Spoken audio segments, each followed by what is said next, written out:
you really realize that food is medicine, man, and that it's easy to see why people are sick like crazy out there and, constantly dealing with flus and bugs and viruses and parasite infections and low energy. It's just like, holy shit, if you guys knew what food's really supposed to do for you. Yeah. And some of it, two things. One is that some of it's not by choice, right? So if you're in one of the most impoverished communities in the country and your access to food is, say, the food bank, you're now getting basically waste surplus from the worst quality food system that we have. Yes. And so it's like, 0 times 0 kind of. There's no gains there. We shouldn't even have that surplus in the first place, perhaps, because, we're maybe need to have a more localized food system and from the ground up. It's all part of the industrial complex of farming and food production. There's so much politics involved. It's a joke. But anyhow, well, what I'd love is to hear from you, Jared, is a biographical overview of your life, your education, and what ultimately led you to being a biodynamic farmer, because I know that's not where you started out. No, yeah. I mean, I grew up in New Jersey most of my life with my mom, dad, and brother, like you said, and never stepped foot on a farm. Right. If I recall, maybe we went apple picking and to, pumpkin patch kind of thing, but I'd never had any exposure to agriculture prior to the age of about 28 or so. So, I mean, flashing forward to then, I had graduated from Oberlin College, and I found myself working on the floor of the New York Stock Exchange. And thanks to my brother, who had just gone through the beginning of what ultimately became a tremendous transformation from morbidly obese to extremely healthy, I saw the first phase of that, and got introduced to a CHEK practitioner. And, looking back, I just kind of think about it as being introduced to the 4 doctors. Yeah. And so being introduced to the 4 doctors really changed everything, which is why it's a nice full circle moment just to recognize for me right now, because, I was on a trajectory at that moment, and then I went on a completely different trajectory and basically started moving differently. I mean, even the concept of working out and working in would have been entirely new at that time. And so I'm moving differently, I'm eating differently, I'm thinking differently. And I mean, you add those 3 things up, not only is Dr. Happy doing well, but you're a completely different person. You're moving, thinking, and eating differently. I'm a completely different person. Yeah. So at that point, I basically become aware, maybe for the first time, of what I do and don't like. Right. I had, gone into football, gone into soccer, gone into these things because my older brother had done them, gotten into drumming, gotten into Wall Street. These are things that my father and brother had done before me, and I didn't really have a clear path, and it just sort of made sense. And then through moving, eating, and thinking differently, I realized that I didn't like my job. I didn't have a future in it. And I loved cooking and farming. Right. That one led to the next. I started cooking a lot at home. I stopped going out. I stopped drinking. I stopped going partying, clubs, etc., which I also followed my brother into. But big brothers, they can be dangerous. Yeah, you gotta look out. But so sweet and brotherly. But I get into cooking. That's where I was, and I start a blog called I'm High on Cooking, and that really focuses my attention on the topic. Weren't you in hotel and restaurant management school or something like that at some point? I mean, where this leads is that we leave the city. This passion turns into a confluence of circumstances between my father and I, where we decide to partner on the development of this land-based project. And so I leave the city to go take on a series of apprenticeships, first on a biodynamic farm. At that point, my then girlfriend, Velisa, who's now my wife and partner and, all-around muse, and she moved down with me. We both took on a second apprenticeship at a resort in Tennessee called Blackberry Farm, which now has a second property called Blackberry Mountain, and they're Relais Chateau Resorts, which is an international organization of world-class hotels. And so we did that in anticipation for this project that we now have called Be Here Farm in Nature is the name of it. So you were actually doing that to get the knowledge and experience that you would carry to Be Here. The original sort of spark of a vision was that there was going to be a organic farm is probably how we would have described it at the time, but now I would say a regenerative farm. Yeah. We were going to have a regenerative farm, and we were going to stack on top of it some sort of entrepreneurial business that would make the farm, much more financially viable, which the whole history of farming has been, less and less profitability and less humans farming, right? Mm-hmm. So Joel Salatin actually was a big inspiration. Right around, during this time when I'm being introduced to the Four Doctors, I read a book by Joel Salatin, a farmer from Virginia, called You Can Farm.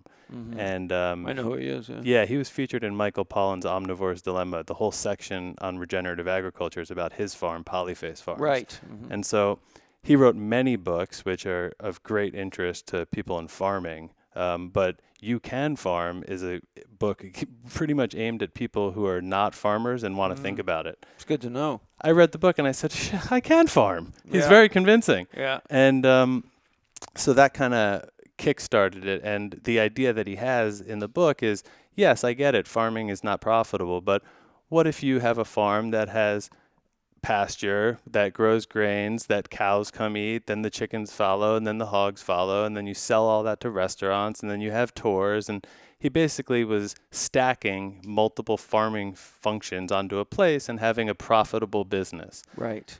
I looked at that. I'm in New York at the time. I'm sort of seeing the farm-to-table food movement in Brooklyn, and I'm thinking, imagine if one of these places was on a farm. And then there are some examples like that. Outside New York, there's a place called Blue Hill, Stone Barns at Blue Hill at Stone Barns. And that's a super fancy restaurant on a farm that does educational stuff as well. And so I'm seeing these places, getting inspired by what I'm reading. We head off to take those apprenticeships, and ultimately the family purchases the 300-acre piece of land on Spring Mountain, which is just outside of St. Helena. And it's basically on the county line between Napa and Sonoma in Northern California. And so we've been there since 2012. Yeah. And really started rehabilitating the land immediately upon moving there, because it had been, the whole area north of San Francisco historically was logged for redwoods and Douglas firs and stuff to build, the original San Francisco. And so that continued over the years, and our forest was logged at least once or twice over the last 200 years. Okay. And so what happens after that when you clear cut a forest is that there's a huge explosion of growth of all the species competing for the sunlight, and it just comes back super dense, at which point it's a fire hazard. Yeah. So as soon as we started moving to the property, we couldn't even get fire insurance due to the thickness of the density. So we began rehabilitating the forest, which thinning, exactly, which leads to rehabilitating the watershed, which sort of leads to understanding holistic land stewardship in general. And so we have a lake on our property. There's mountain lions and bobcats and bears and deer and fox and so many birds and wildflowers. And just that connection with the land sort of began right away, including the rehabilitation of this lady's horse pasture. So she had a small horse pasture. And when you keep horses in one space for too long, it becomes what you call a hard pan. It's just super compacted dead space. Nothing grows. Shockingly, that's where our farm is now. And if you walk around it, you wouldn't believe that it was a dead space where nothing could grow, because it's, the ultimate picture of vitality, right? There's 300 plus varieties of fruits, vegetables, herbs, and flowers, all of which are just standing, beautiful and proud in every color and smell you can imagine. So it's the opposite of a hard pan. And in 2015, so that's 3 years after beginning this sort of rehabilitation work, essentially this hard pan, we use a special tool that permaculturists use. Permaculture is a agricultural kind of theory about communal living and perennial agriculture. It's not really executed in any large-scale city or town or anything, but people do it mostly on their homesteads. Yeah. And so there's been some great information that came out of it, one of which is the idea of no-till or low-till. They're not the only ones, but in particular, they developed something called a key line plow, which a typical plow that goes behind a tractor, I mean, if you've ever seen, I know you have, but for Mm-hmm. the viewer, you can imagine like a huge whale tail of soil flying up behind Yeah. the tractor. It really just, Kind of like a wake behind a boat. exactly, it rips open the whole earth and flips it all up in the air. And so the opposite of that, this keyline plow, it's very, very thin discs that just rip a seam in the soil, but don't otherwise disturb it. And so we ripped seams on what would have been the natural contour of this land, just looking at the hills around it and ripping the seams on the natural contour. So the next time it rains, instead of all the water going to the lowest part of this hard pan and getting all Right. mucky, it now flows through the seams, Mm-hmm. bringing the nutrients with it, redistributing water and nutrients throughout the entire field, and we grow a cover crop on this field for the first time. Right. We let the wildlife graze it. They poo, they pee, they eat in it, they sleep in it.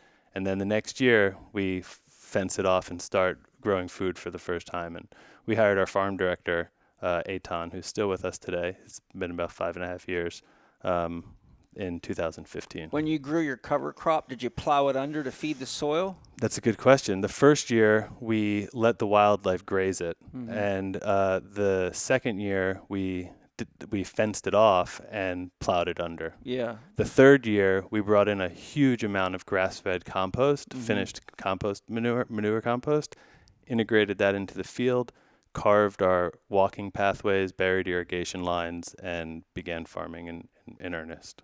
So the unique question, or the next question I have for you is, can you share what it is that you do on your farm that is unique or different than what is done on a typical organic farm? And the reason I'm asking that is most people listening don't really have much conception of what happens on a farm, or, Right. They know maybe organic's better food, but they don't really know why. The word that I use, sort of the largest umbrella word that I would use to describe us, is regenerative farming or regenerative agriculture. And that is a response to industrial agriculture. And organic agriculture as well originally was a response to industrial agriculture. However, on the whole, has sort of been co-opted into industrial agriculture. Like, you'd have to guess that the overwhelming majority, somewhere I would guess between 90 and 99% of organic agriculture is actually large-scale industrial organic agriculture. It is, yeah. And so what it means to any one farm really is different. Yes. Everybody absorbs these, like, for example, there's the original spirit of the organic movement, which was to have better ecological solutions to industrial farming. And then there's the letter of the law of what it means to be a certified organic farm today, which is essentially a list of the worst chemicals not to use. Right. But it doesn't talk about, say, soil health or biodiversity or other aspects of the impacts to farming, or human health, planetary health, etc. So I could speak to our farm, not necessarily regenerative ag or organic ag on the whole. On our farm, as opposed to, let's just be clear about industrial ag, because we are sort of the opposite of that, and that would be large scale monoculture, chemical fertilizers, chemical pesticides, which includes insecticides, pesticides, rodenticides, fungicides, whatever side they come up with next. Yeah. And then anything they can kill. Yeah, whatever they come up with. And over large distances, large volumes, large scale, it involves debt, insurance, it involves large machinery, and it produces a lot of quantity of food at a low quality. Yes. And so that's industrial farming. And it also destroys the soil. Of course, there's untold external negative costs that aren't accounted for in the price tag of this supposedly cheap food that is supposedly feeding the world. It's not cheap. It's extremely expensive when you count the other costs to society, etc. And it's not feeding the world very well because it's so nutrient void. It's It's empty. So people are full but missing nutrients. Yeah, one of the things that I came across maybe a year or two ago, I was talking with Dave Murphy, the founder of Food Democracy Now!, who him and I did a podcast on the dangers of glyphosate, and his organization was the first one to successfully sue Monsanto in a lawsuit over the damaging effects of glyphosate. He gave me some links to research papers showing that scientists have now found that NPK fertilizers do not break down in the soil. But farmers were always told that they did. Yeah, that's the whole concept, is that, it's safe because these things sort of evaporate or disappear. So here's what the researchers found.